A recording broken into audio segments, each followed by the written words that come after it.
우리의 삶을 주관하시는 좋으신 아버지 하나님, 세상 가운데 살고 있지만은 특별한 하나님의 은혜로 인하여서 기도의 자리에 있게 하신 것 주여 감사합니다.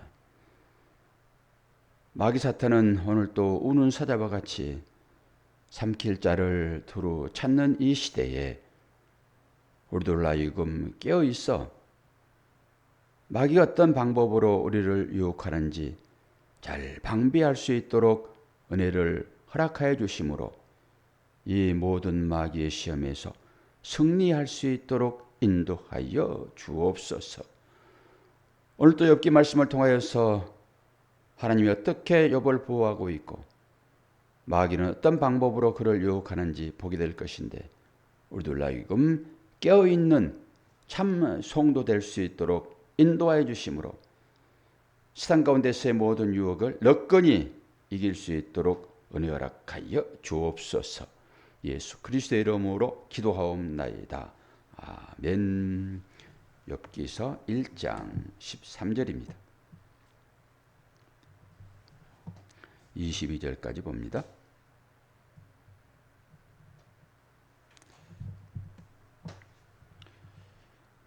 하루는 욥의 자녀들이 그 맏아들의 집에서 음식을 먹으며 포도주를 마실 때 사환이 욥에게 와서 이르되 소는 밭을 갈고 나귀는 그 곁에서 풀을 먹는데 스바 사람이 갑자기 이르러 그것들을 빼앗고 칼로 종들을 죽였나이다.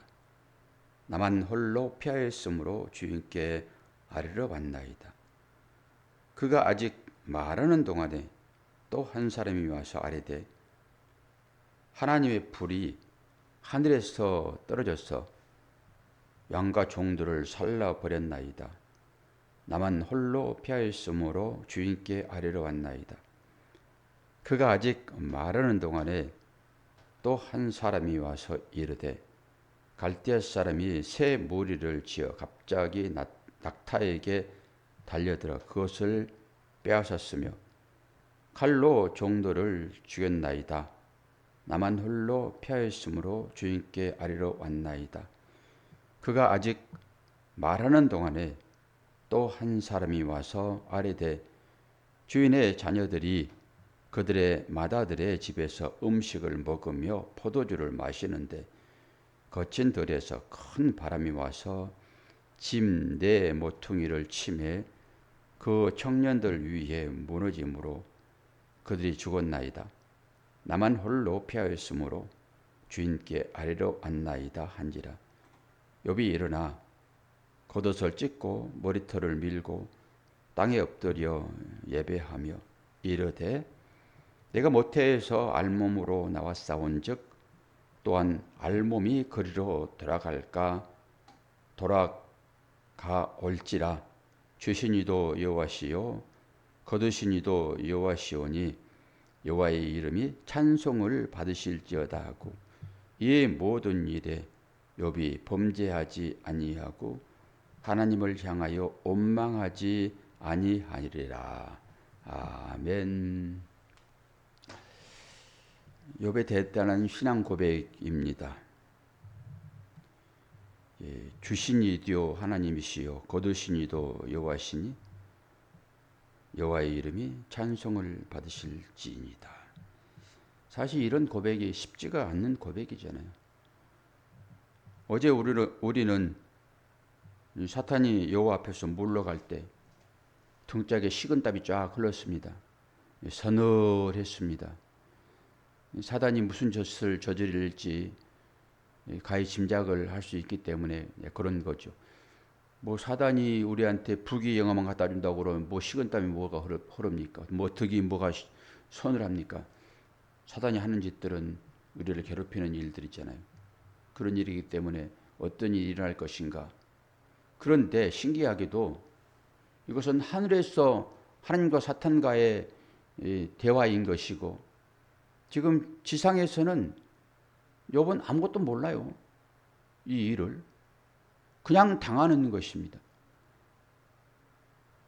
아니 뭐 도둑놈이 쳐들어오려고 그러면은, 도둑질하려고 그러면 깨어있으면은 그거 방비하는 거잖아요. 깨어있으면 방비하는 것인데 언제 들어올지를 모르는 거죠. 그리고 지피지기면 백전백승이라고, 나를 알고 적을 알면은 이길 수 있습니다. 전쟁도 그렇죠. 요즘 다 선전포고를 하고 전쟁을 일으키잖아요.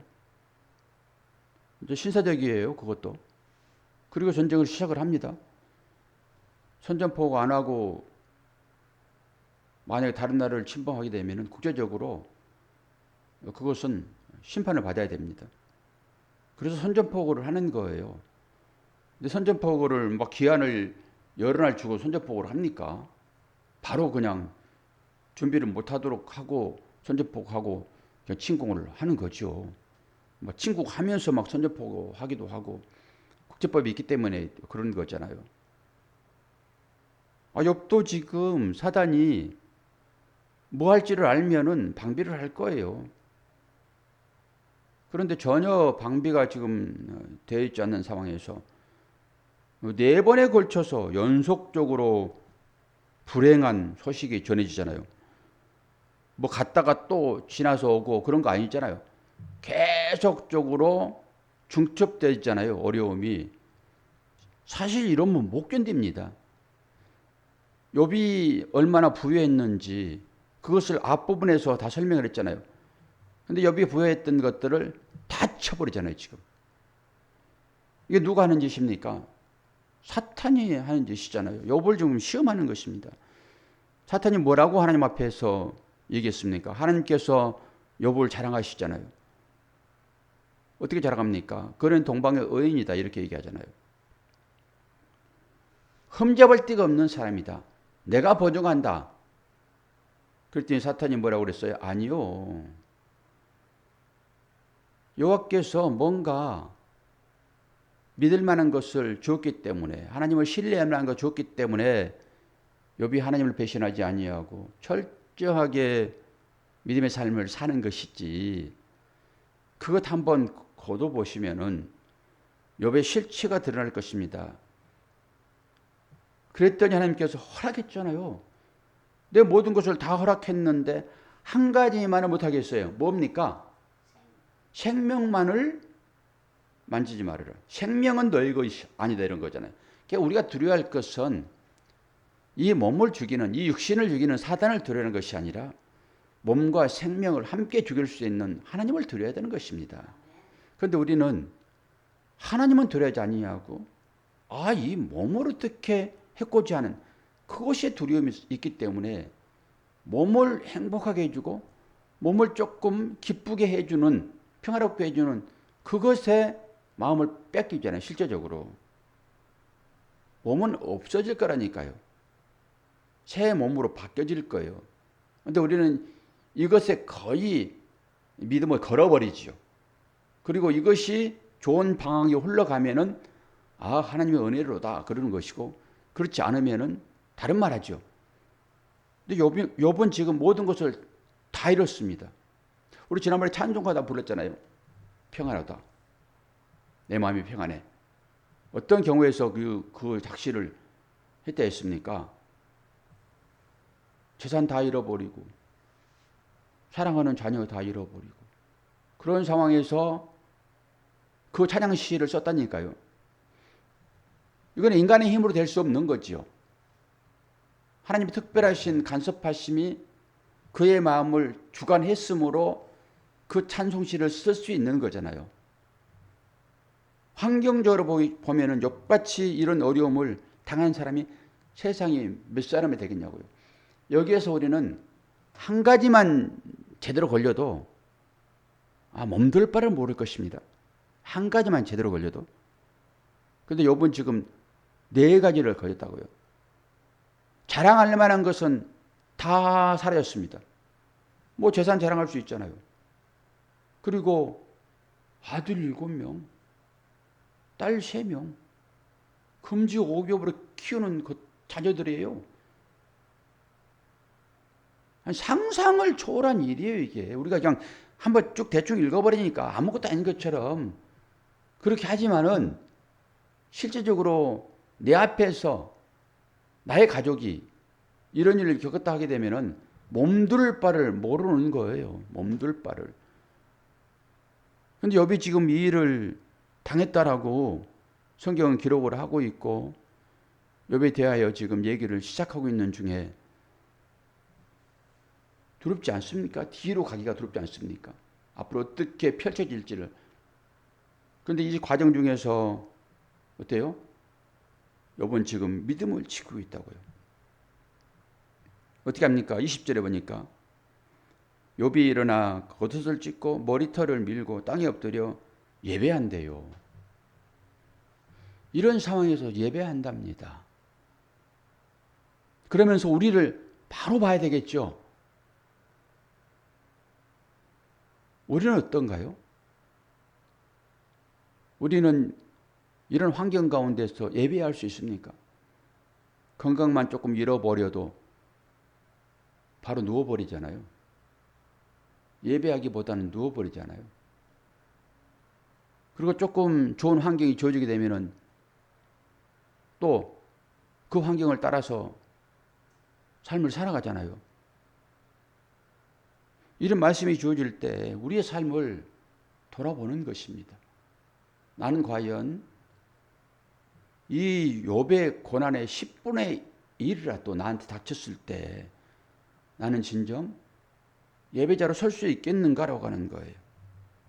그리고 나서 21절에 이르되 내가 모태에서 알몸으로 나왔사온즉 또한 알몸이 그로 돌아가올지라.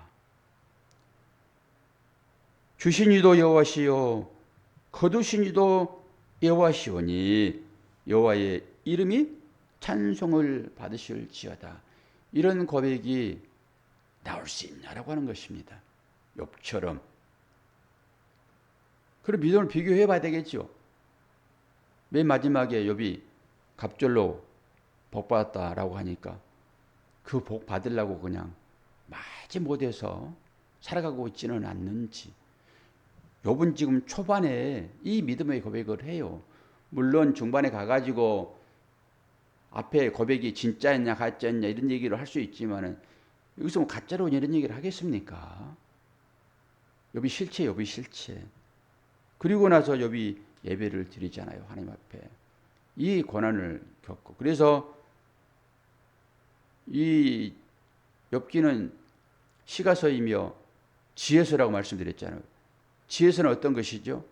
지혜로운 사람은 결론적으로 어려운 일을 당하지 않는다 이거지요. 모든 지혜로 다 극복할 수 있다 이런 거잖아요. 그게 지혜지요.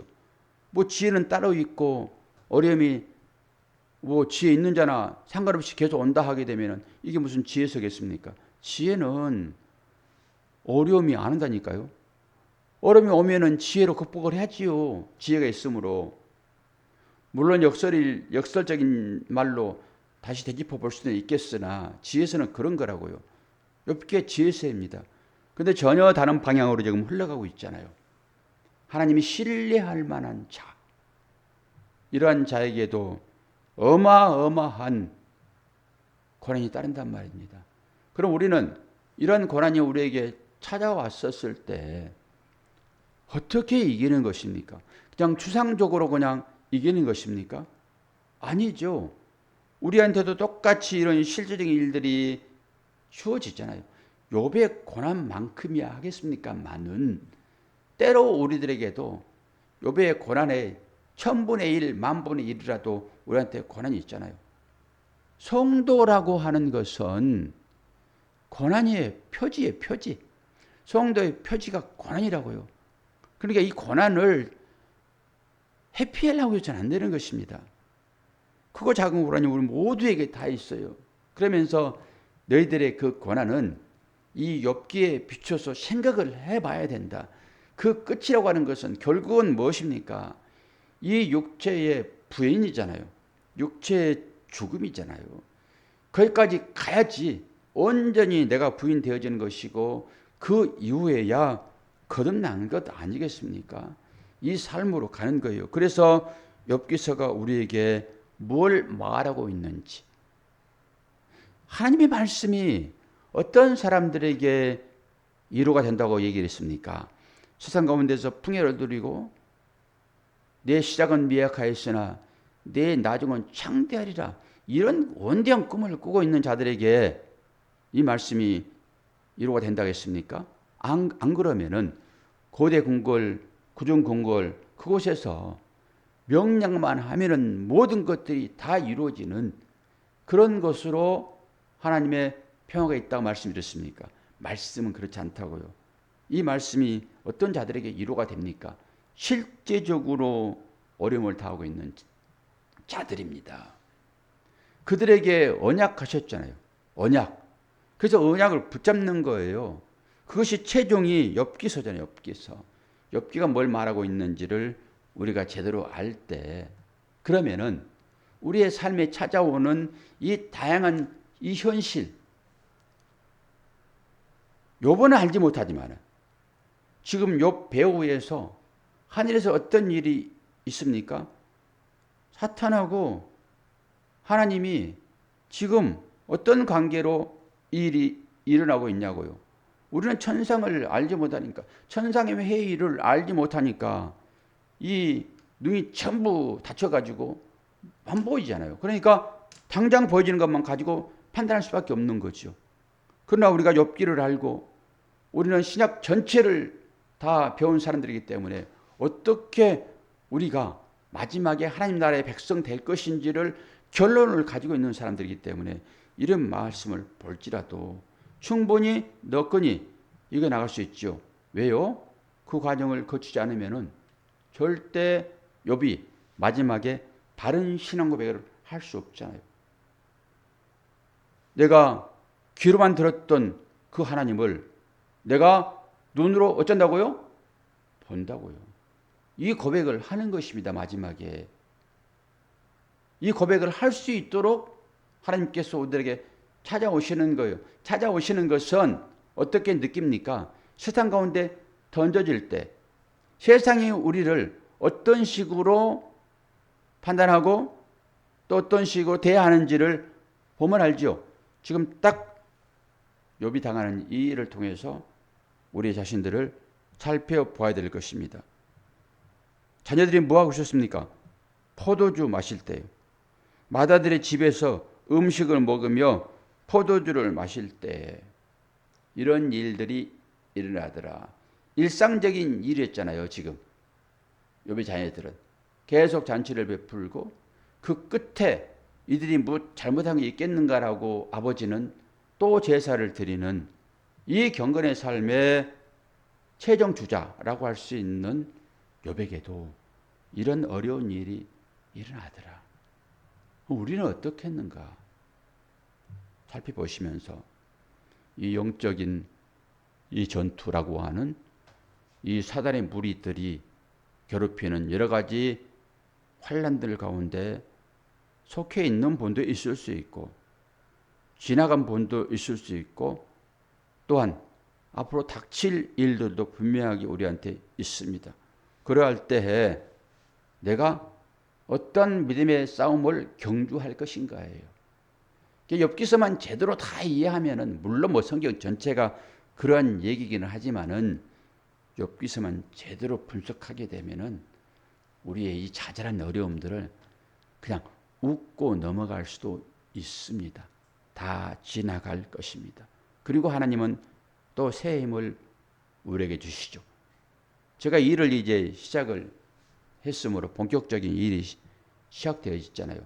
모든 것들이 이제 저의 책임으로 오는 것이고, 뭐 제 아내도 이것저것 생각하느라고 뭐 새벽 3시까지 잠 못 잤다고 그런 얘기도 하고, 그러니까 피곤하죠.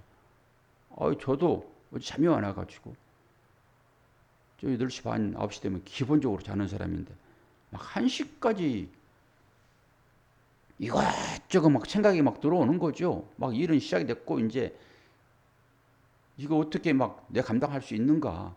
제가 총책임 가지고 이제 이걸 다 해야 되는데 이 경험도 없는 사람이 하나님께서 인도하시리라 저는 믿습니다. 그럼 온전하게 뭐 그 과정 가운데 시행착오도 있을 수 있고 그러겠죠. 그러나 우리가 기도하면서 우리 인생을 살아내다 보면은 그 모든 일 가운데서 특별하신 하나님의 은혜를 보게 될 것입니다.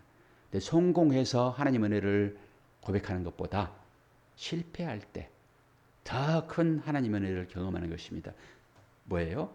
욥이 이게 성공입니까? 실패입니까? 겉으로 봐가지고는 어마어마한 실패잖아요. 뭐 내 잘못을 온 것도 아니고 갑자기 연속적으로 이 네 번에 거쳐가지고 모든 것들이 다 이루어지는, 한 가지만 이뤄도 정말로 어려움을 겪을 것인데 이 어려운 가운데서도 욥은 고백하잖아요. 빈손으로 왔다 빈손으로 가는, 이게 인생이다라고 하는 거잖아요. 공술의 공수거. 잘 기억하시고 너무 이 손으로 움켜쥐려고 욕심 많게 살지 맙시다. 현상 가운데서 다양한 유혹들이 있지만은 욥기서가 주고 있는 이 말 뜻이 무엇인지를 잘 분별하시고 잘 살아내시기를 바랍니다. 자, 기도하겠습니다. 아버지 하나님, 욥이 겪고 있는 이 일들은 천상에서 계획되어진 일이었고 욥은 그것도 모르고 당하기만 하고 있는데 그럼에도 불구하고 욥의 진실된 신앙 고백을 우리가 들었습니다. 이 고백이 우리의 삶 가운데도 그대로 고백되어지기를 원합니다. 그러나 믿음이 약하여 견디기 어려울 때, 그래서 눈물 흘리며 기도할 때 하나님 위로하여 주시고 만져주시고 위기를 당연히 극복할 수 있도록 또한 은혜까지도 함께하여 주옵소서.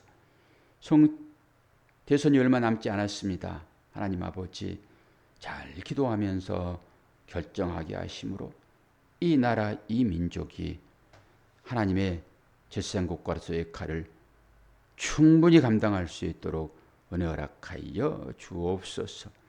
믿음으로 여러 가지 목적을 가지고 기도하시는 모든 새벽을 깨우는 기도 용사들에게 하나님 손수 찾아와 주셔서 만나 주시고 기도에 응답하여 주옵소서.